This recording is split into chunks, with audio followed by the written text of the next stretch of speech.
Hello' students, মই ৰিহান আৰু লৈ আহিছোঁ তোমালোকৰ বাবে এখন গুৰুত্বপূৰ্ণ ৰচনা। আজিৰ ৰচনাখন হ'বলৈ গৈ আছে বিহুৰ ওপৰত। এইখন ৰচনা তোমালোকৰ প্ৰায় অসমীয়াৰ পৰীক্ষাত অহা দেখা যায়। তোমালোকে যি ক্লাছতে নোহোৱা এই ৰচনাখন তোমালোকৰ বাবে ইম্পৰ্টেণ্ট হ'ব। ঠিক আছে, মই 10 মাৰ্কৰ পোৱাকৈ ৰচনাখন লিখি দিছোঁ। 10 বা 8 যদি থাকে তোমালোকে কমপ্লিট মাৰ্ক পাই যাবা। চ' তোমালোকৰ যদি আৰু সৰু লাগে তেতিয়া ইয়াৰ পৰা অলপমান সৰু কৰি ল'বা। চিম্পল কথা হয়। মোৰ ডেছক্ৰিপশ্যনত, এই ভিডিঅ'টোৰ ডেছক্ৰিপশ্যনত মোৰ ৰচনাৰ আৰু এখন প্লে'লিষ্টৰ লিংক দিয়া হৈ আছে, য'ত মই আৰু বিভিন্ন ধৰণৰ ৰচনা আপলোড কৰিছোঁ, যেনেকৈ মোৰ জীৱনৰ লক্ষ্য, যেনেকৈ অসমৰ বানপানী, এনেকুৱা মানে বহুত ৰচনা আপলোড কৰি থৈছোঁ। তোমালোকে গৈ চেক আউট কৰিব পাৰা। আজিৰ বিহু ৰচনাটো আৰম্ভ কৰোঁ বোলা। বিহু আৰম্ভণি। বিহু অসমৰ জাতীয় উৎসৱ। বিহু তিনিটা: বহাগ বিহু, 2 কাতি বিহু আৰু 3 নম্বৰ মাঘ বিহু। এই তিনিওটা বিহু কৃষিৰ লগত জড়িত, সেয়েহে বিহুক কৃষি উৎসৱ বুলিও ক'ব পাৰি। বিহুৰ আগদিনাখন উৰুকা বুলি কোৱা হয়। ডেছক্ৰিপশ্যনত মোৰ হোৱাটছএপ চেনেলটো আৰু ইনষ্টাগ্ৰামৰো লিংক থাকিব, তোমালোকে গৈ পেলাই ফ'ল' কৰি দিবা বুলি আশা কৰিলোঁ। বহাগ বিহু। বহাগ বিহু চ'ত আৰু বহাগ মাহৰ দুমাহীৰ দিনা আৰম্ভ হয়। বহাগ বিহু অহাৰ লগে লগে প্ৰকৃতি জিলিকি উঠে আৰু কুলিয়ে মাতে। বহাগ বিহু সাধাৰণতে 7 দিন উদযাপন কৰা হয়। বহাগ বিহুৰ প্ৰথম দিনা গৰু বিহু বুলি জনা যায়। বহাগ বিহুত ডেকা গাভৰু লগ লাগি হুঁচৰি গায়। আনন্দ উৎসৱেৰে ভৰি পৰাৰ বাবে এই বিহুক ৰঙালী বিহু বোলা হয়। মাঘ বিহু। তোমালোকৰ যদি কোনোবাই বুজি পোৱা নাই ৰচনাখন, মই লাষ্টত বুজাই দিম, গতিকে লাষ্টত তোমালোকে বুজোৱাখিনি চাব পাৰা, তেতিয়া বুজি যাবা। এতিয়া খালি মই অকল পঢ়ি গৈ আছোঁ। ঠিক আছে। মাঘ বিহু।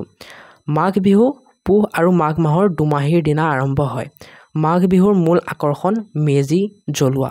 এই বিহুত ডেকা গাভৰু একেলগে লগ হৈ পথাৰত ভেলাঘৰ আৰু মেজি তৈয়াৰ কৰে আৰু এই ভেলাঘৰত ডেকা গাভৰু লগ হৈ এসাঁজ ভোজ খায়। এই বিহুত বিভিন্ন ধৰণৰ পিঠা প্ৰস্তুত কৰা হয়। এই বিহুত খাদ্য বা ভোগৰ বস্তু উভৈনদী হৈ পৰাৰ বাবে ইয়াক ভোগালী বিহু বোলা হয়। কাতি বিহু। কাতি বিহু আহিন আৰু কাতি মাহৰ দুমাহীৰ দিনা আৰম্ভ হয়। তুলসীৰ তলত শস্যৰ পথাৰত বন্তি জ্বলোৱা এই বিহুৰ প্ৰধান বৈশিষ্ট্য। এই বিহুৰ সময়ত মানুহৰ মাজত বয় বস্তুৰ কঙাল, অৰ্থাৎ অভাৱ হোৱাৰ বাবে এই বিহুক কঙালী বিহু বোলা হয়। সামৰণি। বিহু অসমৰ সকলোৰে প্ৰিয় উৎসৱ। ই আনন্দ আৰু একতাৰ উৎসৱ। বিহুত মানুহে একেলগে নাচ গান কৰে, সুস্বাদু খাদ্য খায় আৰু আনন্দৰে সময় কটায়। বিহুৱে অসমীয়া পৰম্পৰা আৰু সংস্কৃতিৰ সৌন্দৰ্য দেখুৱায়। সেয়েহে আমি সকলোৱে মিলি বিহুৰ পৰম্পৰা জীয়াই ৰাখিব লাগে। চ' এইখিনি আছিল তোমালোকৰ ৰচনাখন। মই এতিয়া এবাৰ বুজাই দিছোঁ, তোমালোকক বুজি লোৱা। এতিয়া বিহু কি হয়? অসমৰ জাতীয় উৎসৱ হয়। বিহু কেইটা হয়? বিহু কেই প্ৰকাৰৰ? 3 প্ৰকাৰৰ হয়। সেইবোৰ হ'ল বহাগ বিহু, কাতি বিহু আৰু কি হয়? আৰু এটা মাঘ বিহু হয়। এই 3টা বিহু। এতিয়া বিহু কি হয়? কৃষিৰ লগত জড়িত। যেনেকৈ আমি মাঘ বিহুত কি কৰোঁ? আমাৰ ধান কাটি ঘৰলৈ আনোঁ। কাতি বিহুত কি কৰোঁ? আমি পথাৰত ধূপ ধূনা জ্বলাওঁ, হয় নাই? বন্তি জ্বলাওঁ। গতিকে মেইনলি কি হয়? বিহু কৃষিৰ লগত জড়িত হয়। সেয়েহে আমি বিহুক কি বুলি ক'ব পাৰোঁ? কৃষি উৎসৱ বুলিও ক'ব পাৰোঁ। এতিয়া সকলো বিহুৰে আগদিনা কি হয়? উৰুকা হয়। বহাগ বিহুৰো আগদিনা উৰুকা হয়, পিছত মাঘ বিহুৰো আগদিনা উৰুকা হয়, কাতি বিহুৰো আগদিনা উৰুকা হয়। মানে উৰুকা মানে কি জানা? উৰুকা মানে হ'ল বিহুৰ আগদিনাখন। বিহুৰ আগদিনাখনকে কি বুলি কোৱা হয়? উৰুকা বুলি কোৱা হয়। এতিয়া বহাগ বিহু আৰম্ভ হয় কেতিয়া? বহাগ বিহু আৰম্ভ হয় চ'ত আৰু বহাগ মাহৰ দুমাহীৰ দিনা। দুমাহী মানে চ'ত মাহ শেষ হ'ব আৰু বহাগ মাহ আৰম্ভ হ'ব সেইদিনাখন। ঠিক আছে। দুমাহী মানে 2টা মাহৰ সংযোগ। এতিয়া বহাগ বিহুত কি হয়? প্ৰকৃতি জিলিকি উঠে, মানে চাৰিওপিনে গছ গছনিবোৰে সেউজীয়া হৈ পৰে, কুলিয়ে মাতে, হয়নে নাই? এতিয়া বহাগ বিহু কি কৰা হয়? 7 দিন উদযাপন কৰা হয়। বহাগ বিহুৰ প্ৰথম দিনা কি হয়? প্ৰথম দিনা হয় গৰু বিহু। এতিয়া এইটোতো সকলো পৰিচিত, মুছলমান ধৰ্মৰ লোকো লগতে হিন্দু ধৰ্মৰ লোকো, কাৰণ গৰু বিহুটো সকলোৱে পালন কৰে। যদিও বাকী বিহুবোৰ পালন কৰা ইমান দেখা নাযায়, বিশেষকৈ মুছলমান, খ্ৰীষ্টান এই ধৰ্ম লোকসকলৰ মাজত, কিন্তু গৰু বিহুটো সকলোৱে পালন কৰে। হয়।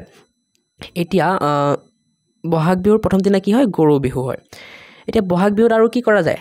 তোমালোকে সকলোৱে জানাই চাগে বহাগ বিহুত কি হয় ডেকা গাভৰু লগ লাগি হুঁচৰি গায় আনন্দ উৎসৱেৰে মানে এই বহাগ বিহু ভৰপূৰ সেয়েহে আমি এই বহাগ বিহুক কি বুলি কওঁ ৰঙালী বিহু বুলি কওঁ ৰঙালী মানে কি পুৰা মানে আনন্দদায়ক তেনেকুৱা বুজায় গতিকে বহাগ বিহুক আমি কি বুলি কওঁ ৰঙালী বিহু বুলি কওঁ ঠিক আছে এতিয়া মাঘ বিহু কেতিয়া আৰম্ভ হয় পুহ মাহৰ শেষৰ দিনা আৰু মাঘ মাহৰ প্ৰথম দিনা মানে দুমাহীৰ দিনা আৰম্ভ হয় ঠিক আছে এতিয়া মাঘ বিহুৰ মূল আকৰ্ষণ কি তোমালোকে সকলোৱে জানা মেজি জ্বলোৱা এতিয়া মাঘ বিহুত মেজি জ্বলোৱাৰ উপৰি আমি কি কৰোঁ আমি ডেকা গাভৰুসকলে লগ লাগি পথাৰত ভেলাঘৰ সাজোঁ আৰু মেজি তৈয়াৰ কৰোঁ আৰু লগতে ভেলাঘৰ যে সাজিলোঁ সেই ভেলাঘৰটোত আমি কি কৰিম সকলোৱে মিলি ভোজ ভাত খাম হয়নে নাই ভোজ ভাত খাওঁ এই বিহুত আমি কি কৰোঁ বিভিন্ন ধৰণৰ পিঠা প্ৰস্তুত কৰোঁ আৰু আমি খাওঁ মুঠতে এই বিহুত কি হয় আমাৰ খাদ্য বস্তু কোনো অভাৱ নহয় আমি পথাৰৰ পৰা ধান কাটি আনো বা বিভিন্ন ধৰণৰ পথাৰৰ পৰা যি খেতি কৰিছোঁ আমি চব কাটি আনো ঘৰলৈ গতিকে আমাৰ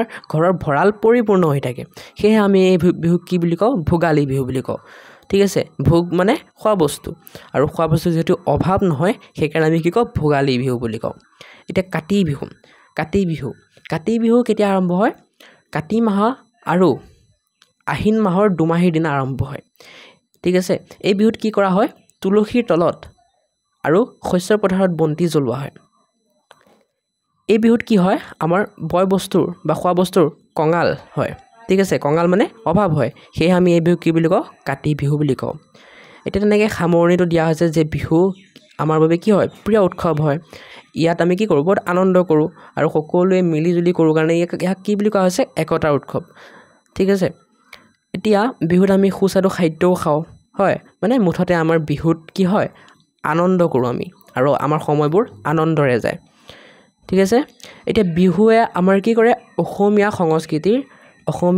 সংস্কৃতিৰ সৌন্দৰ্য দেখুৱায় গতিকে আমি যিহেতু অসমীয়া মানুহ হওঁ আমি অসমৰ মানুহ হওঁ সেয়েহে আমাৰ অসমৰ সংস্কৃতিৰ সৌন্দৰ্য বেলেগক দেখুৱাবলৈ হ'লে আমাৰ অসমৰ সংস্কৃতিৰ সৌন্দৰ্য জীয়াই ৰাখিব হ'লে আমি সকলোৱে কি কৰিব লাগিব বিহুৰ পৰম্পৰাও জীয়াই ৰাখিব লাগিব যিহেতু বিহুৰ দ্বাৰা আমাৰ অসমৰ অসমীয়া সংস্কৃতি আমি মানে কি কৰিব পাৰোঁ দেখুৱাব পাৰোঁ বেলেগক গতিকে আমি সেয়েহে কি কৰিব লাগিব সকলোৱে মিলি বিহুৰ পৰম্পৰা জীয়াই ৰাখিব লাগিব গতিকে এইটোৱে আছিল তোমালোকৰ বিহুৰ বিষয়ৰ ৰচনা আশা কৰোঁ তোমালোকৰ ভিডিঅ'টোৰ পৰা বহুত উপকৃত হ'ব পাৰিবা চ' ভিডিঅ'টো লাইক কৰি চেনেলটো ছাবস্ক্ৰাইব কৰি দিয়া যাতে তোমালোকে এনেকুৱা নতুন ভিডিঅ' পাই থাকা বাই